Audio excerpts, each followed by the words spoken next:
Welcome to another episode of This is African Football. You are with me, your host, Elasto Capoesia.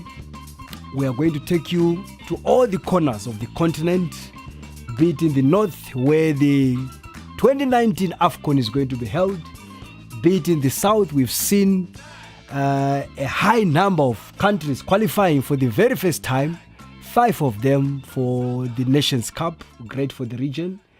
We are going to go east as well, where we've seen again so many teams, the likes of Uganda.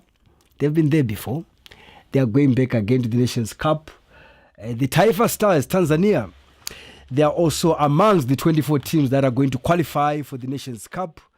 You look at what has been happening as far as club competitions on the continent is concerned. We witnessed the quarterfinals of the CAF Champions League. The first leg was played. Shocking result. Maybe not so for Mamelodi Sundowns. Is it a done deal? Can they send now their under-19 team to go and finish it off? You look at also the Confederations Cup. Maybe not so much surprises there. Coaching changes in Malawi, possibility of a new coach coming in. You look at what is happening in Kenya, preparation underway. They're trying to get as much money as they can to make sure that the team, when they go to France, yes, you might ask, where is this Nations Cup going to be held? Yes, on the African continent, but they're going to France. That is the Harambee Stars to prepare for the Nations Cup. It's a whole lot of issues that are there on the continent of Africa, and obviously I cannot break it down on my own. That is why I am with some special people that are joining me on this show today. This is African Football. Let me take this opportunity to introduce you my guest. On my left, the usual suspect, Mr. Timothy Batabaire, former Ugandan international central defender, is here with me. But more importantly, we have a special guest today that has just graced this occasion. He's a coach who loves to qualify for the World Cup. He's a coach who loves to defend the COSAFA under-20, 2-time winning coach. None other than Thabo Senong. Coach, welcome to the show. Thank you very much, Lasto. Good to see you, and good to see Timothy as well. Yes, and very humbled and honored, to be part of this show. And as we all know that this beautiful game is what we love and is what we live for. Thank you. That's the show. This is African Football, really team where we look at all the issues on the continent, the beautiful game, the pros, the cons, the bad, the good, the ugly, all those things. Welcome, Tim. Thank you, Elasto. Thank you, Coach. It's a pleasure to have you in the studios. And yes, it's a beautiful game that encompasses all of us here. And all ideas are welcome because it's all accommodating. And as we try to discuss and dissect what is happening on the African continent, you can feel free to join us in enjoying this wonderful game of football. Yes, I hope wherever you are listening. But yes, Tim, we've got the coach here. I know when we watched the under-20 tournament, that's the one in Rustenburg, where he was runner-up to Zambia, the young Chipolo Polo. We were doing that COSAFA tournament. You could see already the hand of the coach, what he was trying to do. Unlike, yes, not to have won, but he's a coach who never gave up, came back, and went on to win the COSAFA tournament. I think you were also in one of those tournaments where he ended up winning the tournament. What have you been, seeing the progress of Coach Thabo Senong? I know he's here, but you've seen him closely, from those days when we watched him in Rustenburg. Look, I've had the privilege to watch the work of Coach Senong, serving, South Africa distinctively. For me, when you watch these tournaments and watch various teams, you could differentiate between teams and players who are being trained and players that are being coached. And I can safely say that the Majita players are safely coached and prepared for the future rigors of football competition. Yeah. And that's through the hand of Coach Senong. You can understand that his knowledge is passed on to the players, and the players are given the freedom to express what they have been trained or coached on the field of play. For me, is that the homely environment, the father figure that he plays to these young kids, and you can always understand if there is that love in the team once a team scores. You can see the players, running to each other, hugging each other. You see the players who are not on the field of play, encompassing the rest, joining in. For me, that's what I've witnessed in this Ambajita team, and it's not surprising to me that this success is coming through to them. And I can't imagine what goes through his mind when he's seated in the comfort of his home and watching all these players, like Foster, going through his hands and going to sign for those European lucrative contracts. I'm sure history will judge him as a greater contributor to the success of so many South African players. And that's what you need from upcoming coaches, to give back to society, but give right back to football. Thank you, Tim. Coach, over to you. Yes, you have been in charge of this under-20 team, and I think it's one of the most successful national teams in this country. Now, in terms of your football philosophy, I don't know if you believe in such a word. We all hear at times, my philosophy, my style of play. Do you believe, is there any particular philosophy that you hold to? Yeah, I think obviously, one has to believe in something, because if you don't believe in anything, then you'll fall for anything. So you have to believe in something. And there's a coaching style, and there's a coaching philosophy, or a playing philosophy. And I had to try and separate the two. Yes. And clarify, because a playing style, it's a coaching style becomes how you manage your players, how you manage the individual, how you relate to the group and the individuals. Then a coaching philosophy becomes how you approach the tactics, is the style of play. And South Africa being a country of a country that is characterized by happiness, by diversity, by artistry. We have always been a country that loves to dribble, loves to enjoy the ball, loves to enjoy ball possession. And but also we are a country that also lacks a bit of structure when we play. So for me, my intention was always to try and incorporate and integrate the structure and the creativity of the players. As much as they enjoy to have the ball, they need to enjoy to not have the ball. They need to enjoy to defend. We need to enjoy to be structured, to be organized. We need to enjoy the logical steps of the game, because football is about all the moments. We can't play football in a vacuum. You can't play football when we are attacking. We also have to play football when we are defending. We have to play football during moments of transition. We have to play football during set plays. We have to concentrate during stop-start plays, the critical phases. And we needed to try and teach these boys, but it's a process, Elasto. It's a process that we are trying to get into these boys so that they are present in every moment. When they lose the ball, can they participate? When the opponents have the ball, can we participate? When we have the ball, can we participate effectively? So that's what we have been trying to teach these boys, because they come from backgrounds where they are only taught when they are in the possession phase and they enjoy to have the ball. And then when they don't have the ball, they become upset, they start to foul, or they don't just recover, regroup, or apply pressure to win it back. So that has been the transition, the culture that we are trying to instill. Of course, it's a process, but it's getting better and better. Then there's little improvement in our team. Tim, philosophy. Do you believe in a particular coaching philosophy? Or maybe football must be played like what the coach is just highlighting. If you need to defend, you must defend. If you need to cross, you must cross the ball. If you need to pass in a certain area, you must pass. So what is this issue of philosophy? Look, these are some of the terminologies that are coming up, but to mean the same old story of how you need to, control the ball, pass, support. These are things that are being, these are terminologies that are being brought up just to beautify the game, if I can say it. You'll find that everyone, if Pep Guardiola is winning, then they try to align. Human beings, we are created in such a way that we hardly recognize those who are not winning, even when they are doing the right thing. So you get to accustomed to a philosophy of Pep Guardiola and everything like that. But the explanation that we have got from the coach is talking about the structure.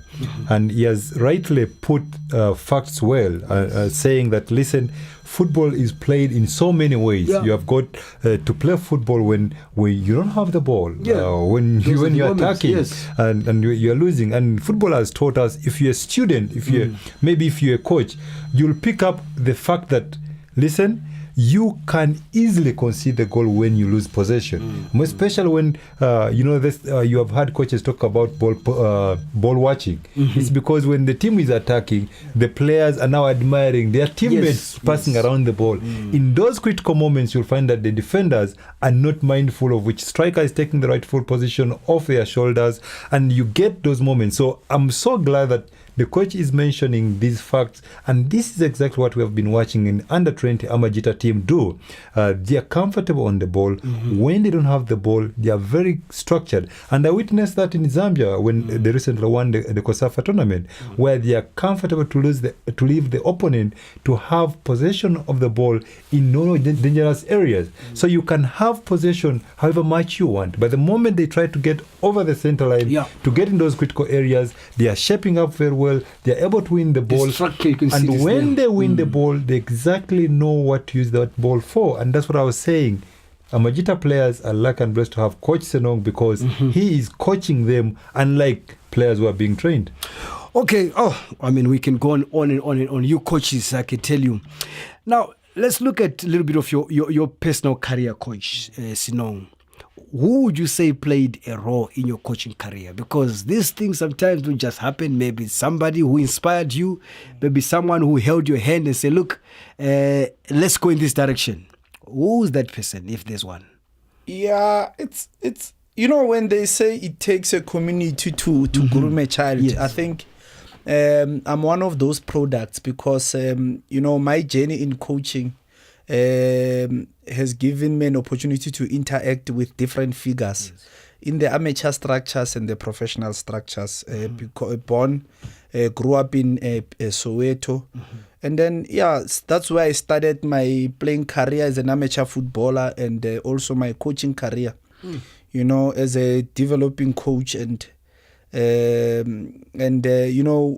immediately when I joined Orlando Pirates in 2007. An experienced youth trainer like Augusto Palacios, orientated me and received me, very well, and helped me, to understand the importance of youth development. And of course, after having worked with with Augusto Palacios, then I got an opportunity to interact with figures like Mike Ntombela, Seramele Tswaka, Shakes Mashaba, Pitso Msimani, so I interacted with a lot of people, and Owen Tagama, Stuart Baxter, and in your coaching development, it's all about taking different qualities from all these different figures, and try to identify your own, because you'll always be Thabo Senong, and then you can never be a Mourinho. You can copy everything. You can never, copy other people. You can copy everything. Yeah, just look at what is good, but also look at who are you, and have a clear identity about yourself. Having worked with Shakes Mashaba, he's a strong leader. He's got an unbelievable leadership theory attribute as a coach. You work with Stuart Baxter, he's an interesting tactical teacher. You work with Owen Tagama, he's a winner. You know, you work with Pitso Tim Mosimane. knows about that. Yeah, you work with Pitso Mosimane. He works 24 hours. You know, Workaholic. You work with Sramele Tswaka. It's attention to detail. Yeah. So Palacios, unbelievable hard work, crazy passion. You know, South American. so all this you try to take and then incorporate it into one, and then look at your strength. And you must not lose your identity. You understand? Because I've always been a coach that you know, allows players to be independent. You know, allows players to own the process of their dreams, their goals. Allows the players to be independent in our tactical approach. You know, because I've always believed that you know, the game is the teacher, and the coach is the guider. You know, and our job is to guide the players and support them in their decision making. I've never wanted to be in front and say, this is how I want you to play. This is my philosophy. But I always allow players to have their own discoveries as footballers, because sometimes players can see situations better than coaches. So you're not that coach who would jump up and down. You know, every moment. I'll be telling the players that now, pass there now. You know, I'll give you a funny, a naughty example, because you know, always being a very observant coach. Yes. I remember watching you, Elasto, at FCAK. You were top anchor number 6 for FCAK. When you won the league, you had a good run that season, and your coach was a Namibian, Ali Akan. Yeah. But the real coach was you on the field. You see? So every fortnight I'll see, look at this Elasto Capoenza. He's an anchor. He instructs the tactics, and Ali Akan, as the guider, he allows him, you know, because probably Elasto has more experiences coming from Vets, coming from Zim national team. For sure. So those are some of the elements that we need to identify and take from as coaches, because we must not always influence players and force their decision making. We must allow them to be independent, because they are the owners of the game. Wow. Okay. Interesting, Tim. If you look at how the coach wants to approach the game, where again, it looks like he's a coach who wants to give that freedom. He's a coach who wants solutions to come, you know, from the players themselves. But I'm sure sometimes when fans are watching, they might say, but the coach, he must do something, man. Why can't he needs to flow with the game? You've heard that so many times. It's very important. That's why you need a strong-headed coach who believes in what he's teaching his players. And the most important thing, he alluded to the fact that you need to be a manager of the players.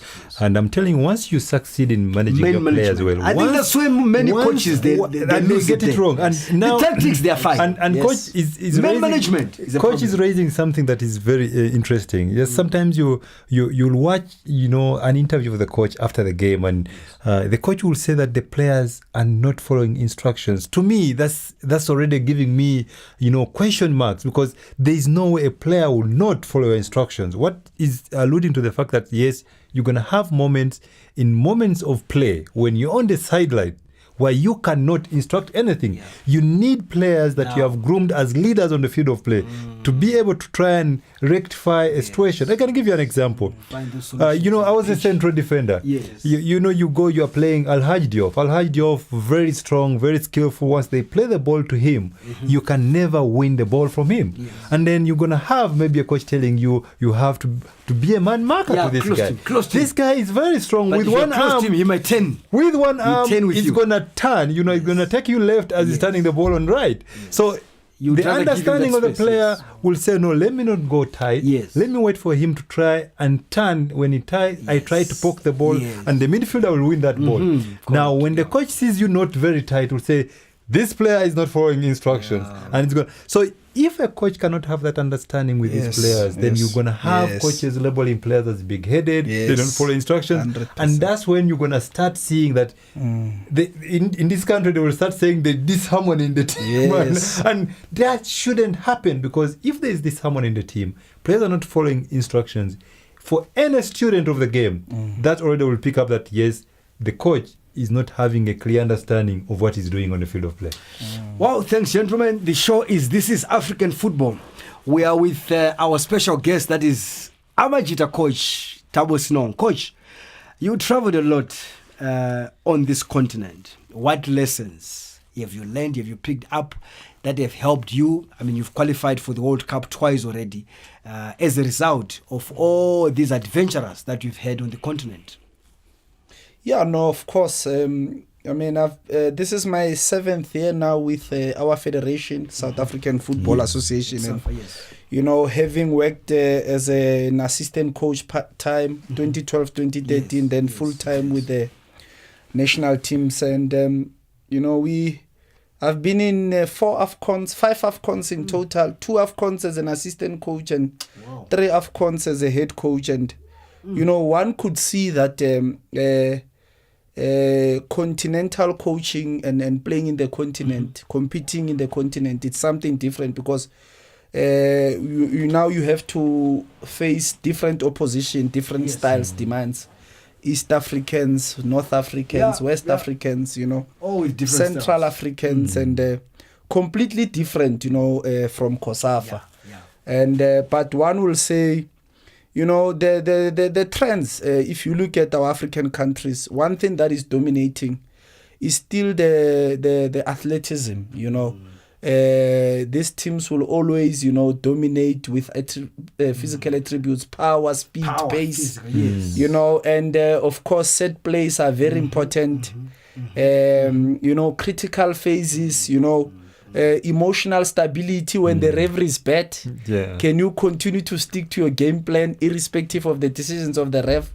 And that is what I've learned, that you can only win something with players that are emotionally intelligent, players that can ignore you know, poor refereeing.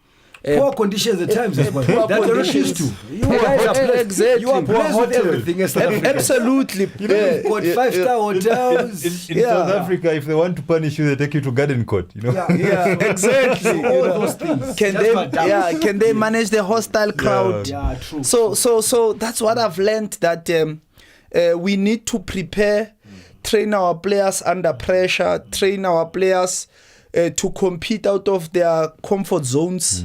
And that will be able to help them. And that's what we've been working hard in our discussions with our junior national team coaches, female and male. And then, of course, our senior national team, Bafana Coach Stewart. We're working hard to perfect that element of the game, because talent can be talent in South Africa, but when it comes out of its comfort, can it still be talent against the host, against those red lights there in North Africa, you know, against poor refereeing, against bad conditions, against the bad food at hotels sometimes. That is very key, and we are working hard on it.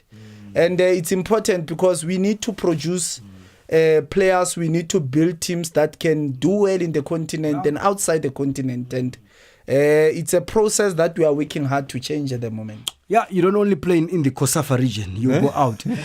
Yeah, maybe to shift a little bit of attention and focus now, Coach. We know, I mean, you're saying you've been in the national team structure since 2012, you know, with SAFA and so forth. So is there any, I'm talking about the future, any time where maybe Coach Thabo Senong would consider getting involved in club football as a coach, now a day job now, where you train your team from day one of the season until 30th games of the season?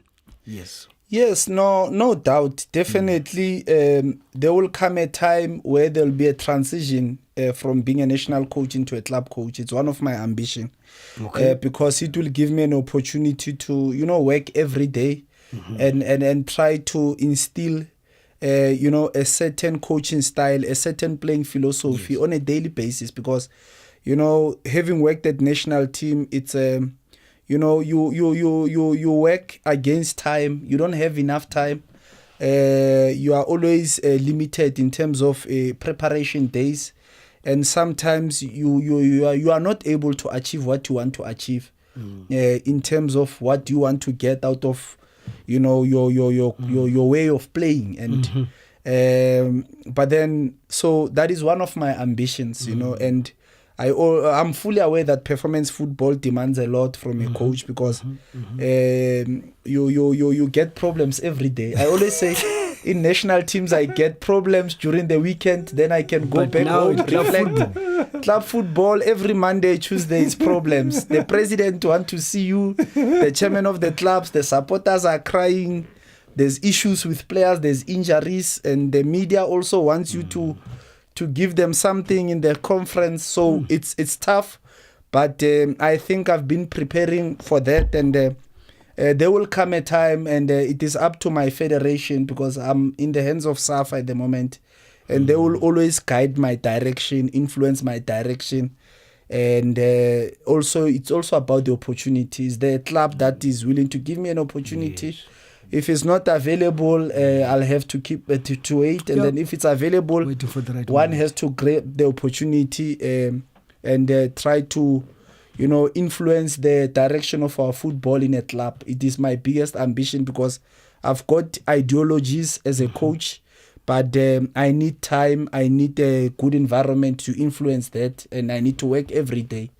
And because at national team, you become very, very limited sometimes, because we are camp-based, and when a camp comes, it's tournaments, there's pressure, you need results. Yes. While you're trying to balance the results, you need a style of play. You get the results, people are not happy. Yeah. You They get a want to beautiful style of play, you don't have results, still people are not happy. So it's an interesting period, but I think I've always been an adapter. I've always been a flexible coach, because I worked at Pirates, I excelled. I worked at Diambas, I excelled. I worked at Mamelodi Sundowns. Yes. I never had problems. I've served as an assistant coach to different head coaches, and I've always adapted. So one thing that I've learned as a coach, that you must be an adapter, and you must be able to adapt to different environments and to different challenges. Tim, before you come in there, I think the coach has highlighted some of the challenges of him, this transition. Normally it's the other way around, where you spend so much time at club football, then you go to the national team. But him, I think he spent most of his time actually in the national team setup. And he's just alluded to some of the challenges that he's going to face if that day comes. Do you feel that he's a coach that would be able to adapt, as he said, that time that he's talking about?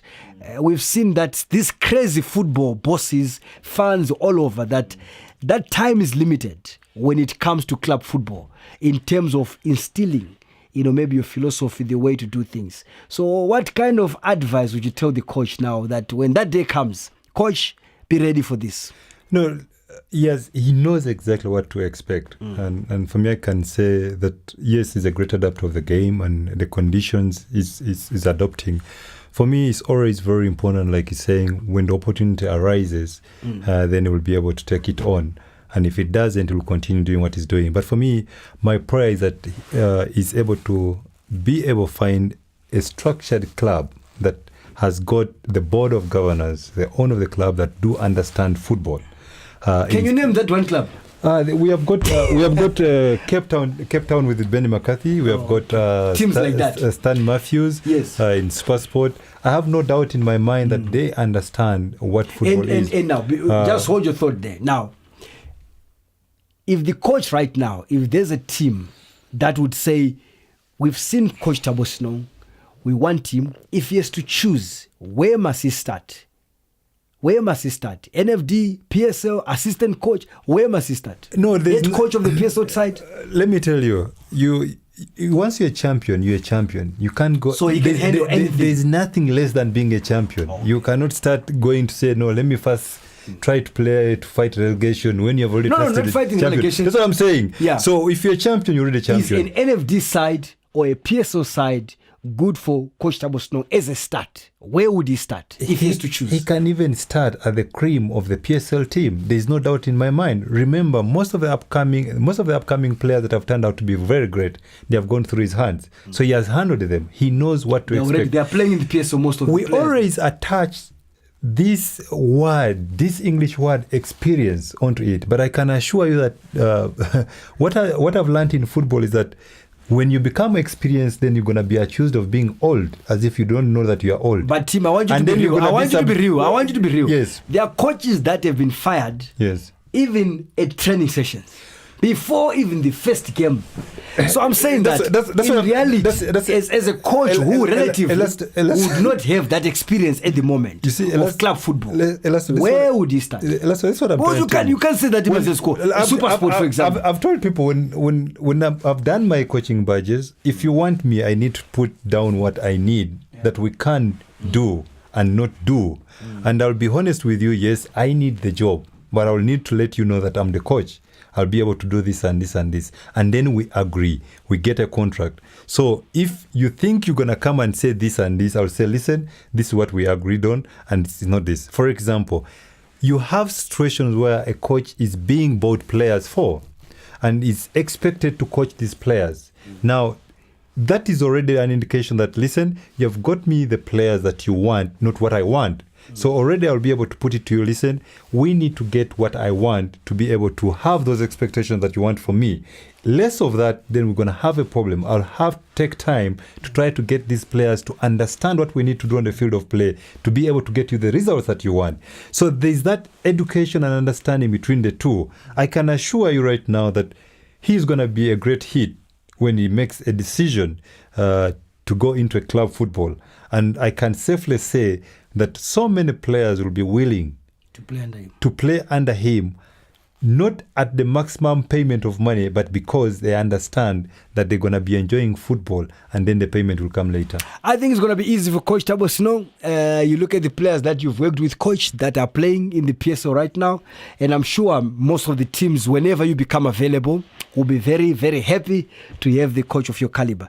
Now, let's look at the coaching pages. We've seen you on Twitter, going around Europe, learning, empowering yourself, improving yourself. How have the coaching pages helped you become a better coach? How important are they actually? Yeah, of course. Without knowledge, one will always battle to provide solutions. Yes. To improve players and to improve teams. And, I'm fortunate that South Africa, the SAFA coaching education, is one of the strong coaching education departments in the continent. And, I in my initial phase, I started to do all the coaching badges under SAFA, starting from the introductory until the SAFA level 3 professional coaching license, which I completed in 2011. Then I also completed the CAF-A license course in 2013. But then, as I've always believed that football is not played in a vacuum. Football is not about the specifics. We must not only learn about the game in Africa. I've always believed that football is universal. Yeah. And you have to look at what the rest is doing, what the world is doing. Yes. And my interest was to always look around South America. Why are they dominating in player production? Yes. I had to look at Europe. Why are they dominating in coaching trends? They always develop and innovate modern coaching trends. The counter presses. So I needed to look at developing myself and look at the other coaching education structures abroad. And, I was very fortunate that I traveled to Netherlands to go do a bit of coaching badges under the KNVB Academy and also at the Johan Cruyff Institute, just to try and maximize my coaching knowledge, try and redefine my leadership theory, try and redefine my coaching style. And then also, move around the World Football Academy under Raymond Ferreira and just to learn about periodization. Because training methods now are all about periodization, Players come with different conditions in our training environments, different injury backgrounds, and it's important to overload some players, underload some players, individually periodize some players. Some players have a lot of match minutes. Some players have less match minutes. You can't give them the same trading load. You have to periodize players. It's impossible. When we come on a Monday, absolutely, we train the same. Absolutely, it's impossible. You have Alasto Capoenza who has 20 games in the second round. You have Timo too. He has only 7 games in the first round. So the training load must be very different, so that Elasto does not get injuries, but also Timothy must improve his fitness levels. So that is the scientific part of the game, absolutely. Coach. Now what you're talking about. Yeah, the game keeps evolving from a physical, mental, tactical perspective. So in the evolution of the game, if we don't evolve with the game, we fall behind. So hence we must always be in par with the rest in the world, with the rest in the world. You see how the trend leaders, are organizing the game. If you look at Belgium at the 2018 World Cup, if you look at France, if you look at Man City, if you look at Atletico Madrid or Liverpool, you could see that they are evolving. There are always interesting coaching trends in them. But you cannot ignore how France and South Americans continue to produce top young players. So France is because of absolutely, us, Africa. Absolutely. So you have to ask yourself, France, they are stealing from us. Yeah, they are stealing from us. Absolutely, but and we're coming to that question. The French will always take our natural talent and nature it better. The question is, as Africans, it's natural, we have it. Can we nature it? That's a question. Why does it, when it goes to France, it becomes absolutely? So we need to be naturers, and that is our biggest problem. We are battling to nature talent. We have it. We have the athleticism, we have the skills, but the challenge is, can we nature it? And that's what we need to work on as African coaches. Coaching badges, team, quickly, what do you think of coaching badges? No, they are very crucial to have the knowledge, because, I can tell you from the playing perspective, having been a player, players are very intelligent. They can easily know that you are lacking in the knowledge of football, and I'm telling you, some of these players are going to challenge you, and with knowledge you'll be able to anticipate and come up with solutions. And the coach Senong said, if you can't have the knowledge, you can't have the solutions to your fingertips. Some of these players are going to come and ask you questions, say, listen, you have told me to mark this player, but this guy, he has decided not to move, he's just standing in one position. What can I do? So you must have the knowledge to anticipate those solutions. We have mine one day, gentlemen. Okay, let's now this issue now talking about France and so many European nations who, when they see this strong African player, they're quick to give that passport and say, look, you know what, just disregard your country of birth. Why are we not seeing the same with African countries, South Africa especially, where if you look at South Africa right now, there's a problem of, I can't say problem, I think there's just so many foreigners that are coming to South Africa, where some of them actually could be playing for Bafana, your team Zamajita. Why are we not seeing that in this country? Yeah, I think we are a country that strongly believes in our own talent. We believe in our own players. We believe in our own coaches. And we also believe in recruiting, the right quality, and we've always had a history of recruiting quality individual players from our respective neighbor countries.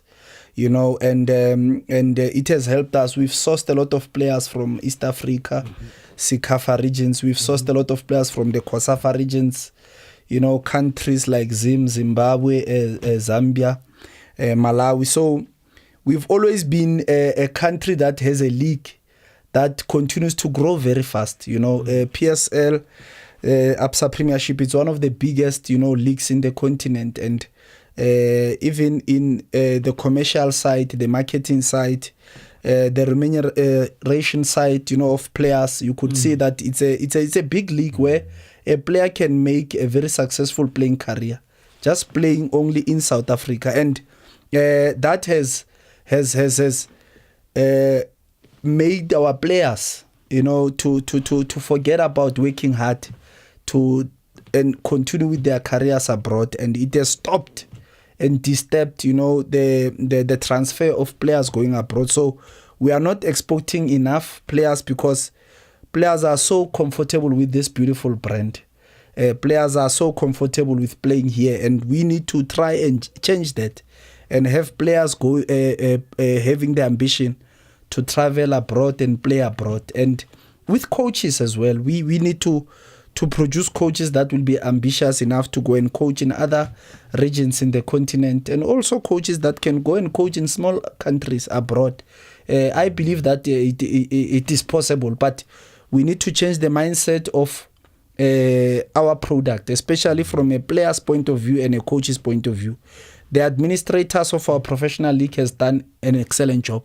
Mm-hmm. So we need to complement it by our hard work, continuous hunger and ambition.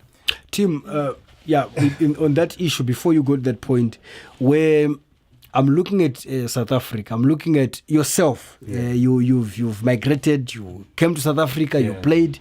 You've got children that are born here that can actually be eligible to play for South Africa. Exactly. So why is not South Africa capitalizing that's what I wanted and putting up a team that is made up of players that are also coming from other African nations, but they were born here. This is exactly I wanted to put the coach directly. The question is, I'm originally from Uganda. Yes. I've got permanent residence here, and my kids are born and bred in South Africa. Yes. So virtually they have got South African passports. Yes. They are South Africans, though they have got roots from Uganda. Yeah. So they come through the system and they are good, talented players. Yeah. As a coach, I just want you to put your head on the block. Yeah. Would you consider Elasto Jr., Timothy Batabare Jr., if they are good players, they qualify, they are South Africans, so would you consider those players to be part of maybe Amajita or Bafana national team? Absolutely, because remember, the choice is up to the player. When you are a junior player, you've got an opportunity to play, for different countries that, especially that you originate from. But it is possible, and if a player is talented, and we know that the parents are from Zimbabwe, but the player was born in South Africa, he's got a South African ID, he's got a South African passport, he's eligible to play for us, and of course, as per his choice. Yeah. And if he chooses to play for us, and then we definitely will definitely give the player a chance. And we've had such players. Yes, you've heard it now. The parents can start availing their players. Yeah, those. The coach is looking for all players that have got any drop of blood attached to being South African. They will be considered for the national team. I think that's the way to go. And take advantage. They are born here. If they choose, like what the coaches said, So hopefully one day we'll see a Bafana there made up of players also coming from other, kind of the originating from other countries as well. Yeah. Now let's look at your World Cup preparations, coach. We know that. I think any group that Amajita was going to be placed in was always going to be difficult. What's your take on the preparations? How far are you into your preparations for the World Cup? Yeah, no, if you look at our group that we are drawn in, Group F, everyone back home said this is a group of death. But Portugal, Argentina, Korea Republic, then I came back and said this is a good group. Because the World Cup is all about giving players a platform to shine, giving players an opportunity to grow further as international players. Or you're saying you're not going to go there and win? Absolutely. So what we are saying is that we need to make sure that we don't fear any opposition, but we need to respect them, and we need to prepare very well. And we need to do a thorough opposition analysis. We need to do a thorough camp preparation and play to our strength. And I'll be honest with you, team, Elasto, that probably everyone has written us off. But we are also a team that is very ambitious. And we want to come out of our group because we are not representing South Africa now. We are representing Africa, together with Nigeria, together with Mali and then Senegal. So it's important that we raise the flag of Africa, make sure that we go to the last 16, go to the last 8, last semi-final. Is it a possible job? Is it an easy job? No, it's very tough. And we are assembling on the 17th of April to camp. We have 2 friendlies end of April in Saudi Arabia against Saudi Arabia. And then from there, we'll travel to Poland, where we have a camp base. And then we have scheduled 3 friendlies, in Poland against Uruguay, Ecuador, current champions of South America, and Ukraine. So we've assembled oppositions that will try to reproduce and similar to opponents, absolutely, kind of, to coming give from the same areas, as opponents. Just to try and prepare our players and make sure that we are ready. And it's gonna be a tough job, but it's a possible job. But we are missing a lot of key players. Unfortunately, Lyle Foster is injured at the moment, and the medical team at this club are working with him at the moment. Nkosingi Ngcobo, our key midfielder, our computer box, our conductor, is out, of the team now with an unfortunate injury.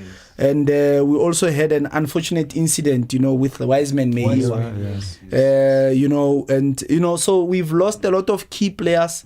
But then again, I always say it's another opportunity for an unknown player to be known and to launch his international career. So because we are youth coaches, so we are all about giving opportunities and laying careers in international football. So I have no doubt that again we'll build a strong team that will graduate into U23, into Bafana.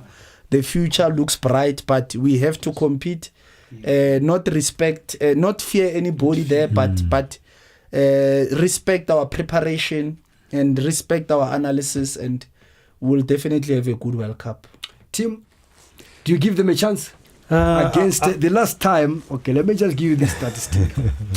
The last time that Amajita came out of the groups was in 2009. That was in Egypt. Yes. Now, this team is going to the World Cup second time in succession. Do you give them a chance against 6-time winners? That is Argentina, Portugal, 2 times winners. And of course, Korea, not a team that you can just ride over them. So, do you give them a chance? The beauty of football, the coach has answered your question, and he has won my vote. The key is to respect the opponent, but don't fear them. This is an opportunity for all the players. And having followed Amajita play in the COSAFA tournaments and watched them play and lift the trophies, I can assure you that they are not rolled when it comes to tactics or the approach of the game. You can bring about Portugal, Argentina, but this is one important thing that I've witnessed, and on the South African, players, they have got pride, and that pride, to protect that pride as players, as individuals. So that will come through to try and outcompete the likes of Portugal. And it's a World Cup. You just need to strategize, get one win, get a draw. You're already there, because Portugal and Argentina will have to square out themselves. So it's very important you get this Korean team, you get your 3 points, and you wait for them to sort them out themselves. They have got the capability, they have got a capable technical team, and the players to execute the game plan. They will go out of their group. Coach, there's a vote of confidence from Tim. The show is This is African Football. With me is Timothy Batabaire and Coach Thabo Senong, just telling us that the preparations are well on track, wanting to make sure that he goes then make a good impression. And again, it's all about development. Yes, we want the team to go and win, but I think the biggest win would be for these players that are going to the World Cup for one day to actually go to a senior World Cup where they are representing Bafana. That is the objective of this tournament. So wish the coach all the best with his team at the World Cup in Poland. Now, gentlemen, let's now just a little bit turn our focus to other matters on the continent, especially the Champions League. We witnessed the Champions League. We saw a match that I think it was a big shock for the might of Al Ahly to lose by such a margin against Sundowns. Coach, is it a done deal? Is Sundowns through to the semi-finals? Could they send their multi-choice team, or they still need to make sure that they go there and do their job? Yeah, of course, excellent result, magical, and good football as well. I watched the game, I had to watch it again, and I must say that job well done to Mamelodi Sundowns players and the coaching staff. And of course, this game, two-legged matches, we always say are games of two halves. And Pitso Mosimane being such a professional, he will always pay attention to detail, and then again prepare to the latter when he goes to go and play this second leg, and they are going to remain professional. Of course, it is difficult, to predict the second leg score, but I think the Sundowns team have the experienced players that will know how to manage the second leg game. They will still close, shop, make sure that they are structured, organized in their defending, and make sure that they counter the attacking of Al Ahly if they try to attack them. With their speed, Sundowns can quickly get behind them. So, correct. If Al Ahly don't want to concede another 5, they need to be careful in attacking Sundowns, because I strongly believe that this was a good start, and I am certain that Sundowns are definitely going to the semi-final, and a job well done to the coaching staff. Hopefully they'll go all the way. That is Mamelodi Sundowns 2016 champions, of course. And now, team, looking at other, we just want to go through this Champions League first leg quarterfinals. You look at Simba playing against TP Mazembe. It was a 0-0 draw. Any chance for Simba to go and maybe frustrate or get a shock result against TP Mazembe? Yeah, talking about a shock result, yes, they did well, to keep the scoreline 0-0. When there's always a second leg, you always, if you don't concede, you think you have a chance. But normally history has proven that, you can't go to TP Mazembe there and you come out live. But for me, what is very important is that, they apply themselves well now. Everything, the football in Tanzania is taking a very good shape. Yes. Taifa Stars has qualified for AFCON after 39 years. So that wraps off very well onto the players. But I don't see them, beating the might of TP Mazembe. Beating the likes of TP Mazembe. But if you look at on the balance of play, the game actually, they created so many chances. They missed the penalty. That is Simba Stars. But that was in Tanzania. Of course, it's going to be a whole different ball game altogether now playing in DR Congo. Let's look at Horaya versus Casablanca. Again, this match, a 0-0 draw. Horaya at home. Is the team coach that we saw when they played against Orlando Pirates and holding the mighty of Wydad Casablanca. What do you think of this, Horaya? Yeah, no, they... Or is it is done? They won't progress any further? Now they are going to Morocco. Yeah, you see, it's what they did well was not conceding. Okay. But then, of course, they are not happy that they didn't score. But football has changed, Alasto. You are under pressure sometimes when you play your home games. Yeah. Your attackers are not free. Away. Because in front of your home crowd, players want to play for themselves. They want to impress the crowd. Then you lose the tactical rhythm. Okay. But once you are away, now you start to value the importance of your teammates in the runs, in the 1-2s, in the combination play. So, if Raja are not alert, Horaya can get a goal or two. Because when you are away, I think, with your experienced team, having played football and Alasto, when you are away, you focus, you become more teammates. You focus on each other. When you are home, everybody thinks about themselves. So that is why I always say tactics becomes collective when you are playing away. And if Raja are not careful, Horaya might surprise them with a goal or two coming from a set play or coming from a transition. Because, Raja will always attack with full backs, and they will be out of balance, and then they will be inferior in numbers. Then Horaya, with their speed, they can counter such elements in the game. But we'll see. We'll see. There's still got a chance. The crowd can be hostile. Yeah, in North Africa, we know Roya, that. are you ready to manage that? Yeah, I think that's another challenge. Yeah, but when it comes to North Africa, absolutely. But that 12th man. Absolutely. So you need to have the players that can manage that pressure, ignore the tough reveling if it happens, and focus on your game plan, and anything is possible. Anything is possible, and of course, I don't think there was any surprise, gentlemen. You look at this, the game Constantine of Algeria coming up against Esperance, defending champions, and of course, they managed to beat them 3-2. So it's kind of an advantage. Esperance team, is it? A foregone conclusion that Esperance are through. You see, the pedigree came through. You can't lose a 2-goal lead. And then you scrap through. But getting but also 3 goals, this team is done well, team. First time playing in this competition. That's true. But when you allow the champions to get 3 goals, in the first round away from home, and you're going to their home, because they know how to manage the game. They know how to manage that game, because they are 100% sure that they have to score at home, and so that is an advantage already. They have got 3. So I think they have got already 1 leg into the semi-finals. Esperance. Okay, gentlemen, let's focus our attention now to the CAF Confederations Cup. I think one game in particular that I want us to touch on, I think we all thought the might of Goma here team, that they would beat this team, RS Berkane. But it wasn't to be. Losing at home, I watched that game, I can tell you, Goma here all over this team. But as they say, the coach knows that is the goals that counts. What do you think? What do you make of Goma here, just letting this home advantage pass? Look, it's very, very, very difficult to play at home. But like what the coach has said.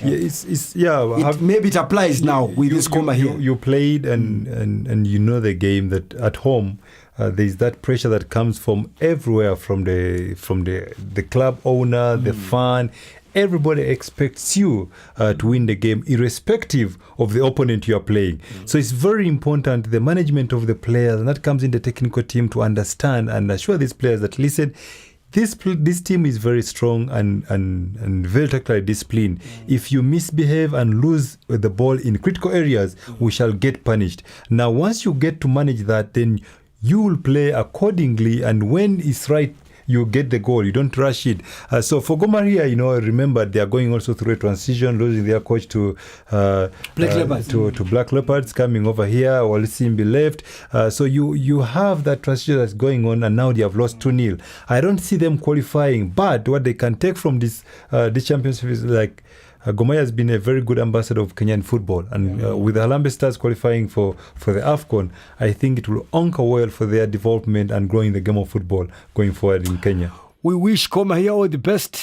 East African side still standing. Nkana as well. Other results now. Nkana beating Sfaxien 2-1. I think that was a big result. So hopefully that Nkana as well, for the sake of this Southern African region, they'll be able to go to the semi-final. A 2 to Sahel 3. 1 was Al Hilal of Sudan. Then you had Hassania Agadir 0-0 against Zamalek. So everything to play for. I don't think there's any fixture in this Confederations Cup that you can say it's a done deal. I think there's still a lot of football to be played in the second leg happening this weekend, of course. Now, let's look at the AFCON 2019. We know where AFCON is going to be played, in Egypt. We know the draw is happening this Friday. We know the pots, the seeded teams already have been put in place. And if you look at teams like Bafana that are in the actually third seeded, I'm sure Uganda third seeded. You look at Zimbabwe third seeded as well. But that first seed coaches and team where you've got the likes of Egypt, Ghana, Tunisia, Ivory Coast, Cameroon, Senegal. Coach, who would you want to see Bafana pitted against? Yeah, it's a tough one. Yes. It's a tough one. But I must say that if you look at the current performance of Bafana in their route to qualifying for Egypt, yes, I think Bafana has excelled against the West African teams such as Nigeria, and Bafana has excelled also against the North Africans, like how we performed against Libya. The excellent performance, and so it's for us with Bafana. I think we are ready to face any other team, and but because we know that now the coach has really now built a very solid team. The players are really now starting to understand the philosophy of the coach, and the players are also now connecting and starting to understand each other's strength. Now they know how to protect one another, and for me, I think any group, it's will be able to play against them. And you don't I have fear no anyone. doubt. Yeah, You don't fear anyone. Yeah, at the moment, the current team, the way it's performing, You don't fear anyone. I have so much belief in this team. Our attack is Yeah, solid. okay, no, our defense is solid, and I'm sure that Bafana, given any group, they will definitely come out of that group and go into the knockout stages. Tim, just quickly, the procedure of this draw and looking at how the groups are going to be structured quickly. How is it going to be? Because now it's a 24-team tournament, and we've seen these spots that have been put where there are these 6 teams, of course, that are the first seeded. How is it going to pan out, the draw that is going to happen on Friday, the 12th of April? Look, we have got the likes of Egypt, avoiding Nigeria, Senegal, the top teams, in the group stages. And that onk as well, going forward. Like coach has alluded to the fact that we have got, South Africa, in sad, they're going to play one of the top teams. But I can assure you that for me, what is very impressive, especially with Bafana, is that the sequence of relationship between the national team coach, under 23 coach, and the under 20, is whole structured all through. And for me, it's not surprising that we are having a different ball game of Bafana, the way they are playing, vis-a-vis what the population, the fans are expecting, the taka-taka so-called game of theirs. Bafana now has evolved to be competitive. They are adaptable to the result, to play when they know when to do that. And for me, it's great to see the likes of Tao leaving the shores of South Africa. The more South Africa exports players, the more Bafana is going to get strong. And that's the reason why in 1996 they were able to lift the AFCON Cup of Nations. Yeah. It's not because of a strong PSL. Yes, the strong PSL can aid the players, into development to go further. But if you get players, even if they go to the lower divisions in Europe or they're on the bench in Europe, they are still better than a player who is playing in Free State Stars. You can't compare the two. That experience, the adaptability, the hostility, once they handle it in Europe, they bring it to Bafana, they will always lift this country up. But for me, I'm sure these groups, the seeding is going to be very key. We shall have the cream of the cream going all the way. Yeah, it's a 24-team tournament where we are going to see 6 groups, gentlemen. And this time around, it's not only the 2 teams that would progress to the knockout stages. We are going to see as well in certain groups, best runners-up, and they have to be 4. So in a way, you might say that it's not a train smash if you don't become that number 1 or number 2 in a particular group. You might need to do well so that you are one of those 4 teams that are the best runners-up. So that is the format of what is going to happen because of that change of the format, of course. Yeah, okay. We wish Bafana, Zimbabwe, Uganda, those are seeded in pot number 3. Pot number 4, of course, got all these new teams that have qualified for the first time: Mauritania, Namibia, Benin, Kenya, Tanzania, Madagascar. Everyone is wanting to make sure that they get these teams and beat them. But football has got its own surprises. Don't be surprised to see some of those teams actually in pot 4 progressing to the knockout stages. Coaching changes in Malawi. There's a possibility that they are going to go for a new coach. They have actually not parted ways as yet. They are not going to renew the coach. The Belgian coach, Ronnie van... You can't even pronounce some of these names. That is the problem, coach. We are so much into these European coaches. Yes, Bafana has got a European coach, but you look at Malawi right now, they're not going to renew the contract of this coach, Ronnie van Hey, team, help me. Gene, I can't even pronounce. If someone out there can help me. But here's a coach, Belgium coach, who has come to Malawi. 2-year contract is signed. He comes to Malawi. Malawi, nothing has changed. Out of 21 competitive matches, this coach wins only 2 games. We saw in the qualifiers that Malawi was nowhere to be seen. Of course, they were in the group there. The African giants, the likes of Morocco, the likes of Cameroon were there. Difficult for them to come out. Is the problem of Malawi in football beyond the coach? Is it the coach, or it is just more than the coach itself? Yeah, I think it's a combination of factors, Elasto. I think as a nation, when you look at profiling a coach to coach your national team, there are important factors that needs to be considered. Yeah. The coach has to understand the environment, where he's going to work in, the culture of the players, and the coach needs to understand the background, the history. He needs to understand the former players, the former legends, and the style of play.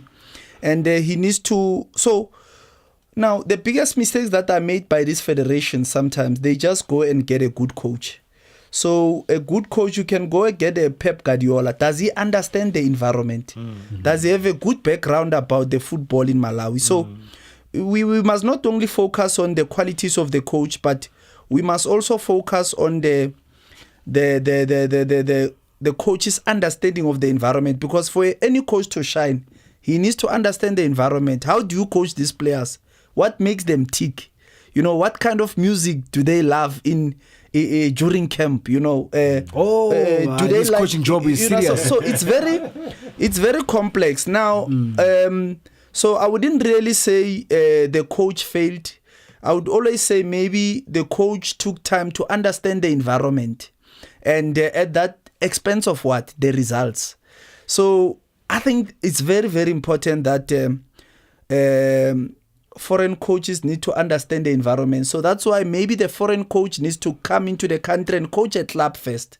And after 2 seasons or 3, after a good understanding of the environment and the background, then the same European coach can now become a half Malawi coach, half European coach. Because it's all about what? Adaptations. And we spoke about yeah, but then that's not the only reason. Of course, grassroots is important, youth development, it's important. But that's the thing, coach, just to bring you team, that if you look at Malawi, honestly, let's look at their players, the quality of the players. Let's look at their league. Is the Malawian Premier League or top tier football, are they competing on the continent when it comes to continental championship? They are not. You look at their players, some of them, they are here in the South African Premier League, and most of them are bench warmers. They are not even making it in the first teams in the PSL. How then do you blame the coach? And remember, these coaches, if you look at FAM, which is Football Association of Malawi, where for them to pay this foreign coach, they have to go and kneel down at the doorstep of the government. So now, Tim, I'm saying that, do you need to bring a coach of this caliber, a Pep Guardiola, a European coach, when the structures themselves are not functioning properly? Elasto, understanding the politics of football and how some of these federations cope, this is one way of trying to cleanse themselves for failing to qualify for AFCON, and that's the FAB. So what they are doing is to try and blame the coach. They are making the coach to have the responsibility for them not qualifying. The question is, do they have the administration that knows what they are doing? Do they have the structures? Do they have the league that is running that can groom the kind of product of players that can be very competitive? I don't think they do.